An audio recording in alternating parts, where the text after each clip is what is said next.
Hey, Sal here. So I have 3 new updates about the Galaxy S24 Ultra that will surely put a big smile on your face if you're looking forward to these phones. Starting with the display, you see Samsung makes their own displays which they use for their own devices. They also supply them to other companies such as Apple. Every year, Samsung keeps the best displays for themselves for their Ultra phones, while they supply older displays with a year-old tech to others. But that changed this year as the iPhone 14 Pro Max has a better display than the S23 Ultra. We don't know why they did that, but thankfully it's not gonna repeat with the S24 Ultra. South Korean media reports that Samsung will use a 13th gen AMOLED panel called the M13 for the S24 Ultra, in fact for all the S24 models. The new display panel is thinner, more power efficient, and has better picture quality. Interestingly, the iPhone 15 Ultra will use 12th gen OLED panels, the M12, which Samsung already used in their latest foldables, the Z Fold 5 and Flip 5.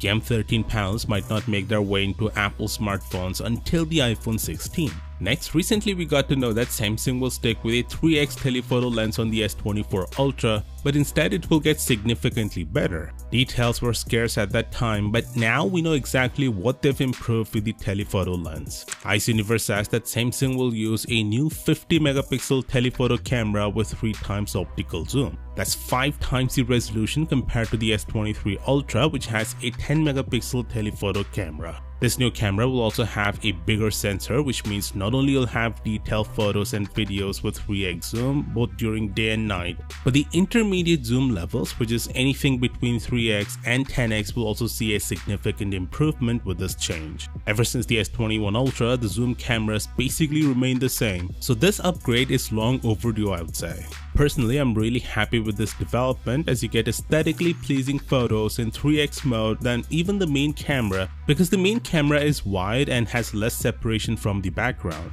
Yes, it depends on the scene which lens you should use, but personally I use the telephoto more and couldn't be more happy that it's seeing a significant improvement. By the way, the South Korean report also confirms previous rumors of the RAM and storage upgrades. It says Samsung will offer the S24 Ultra in 2 RAM configurations, 12 and a massive 16 GB, while the S24 and S24 Plus will also be offered in 2 RAM options, 8 and 12 GB. It also says that the company is planning to increase the base storage to 256 GB across all the variants. Interestingly, the report mentions that the reason they are now providing better components is because of the Exynos chip.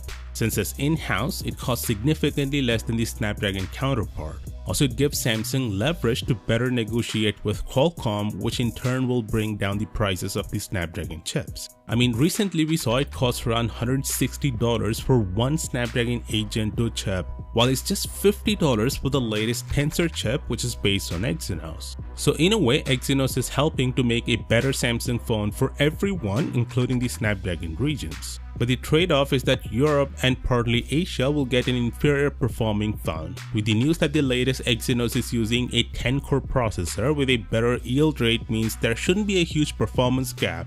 But knowing the history, I'm not keeping my hopes up. Subscribe for more updates, and I'll see you tomorrow. Peace out.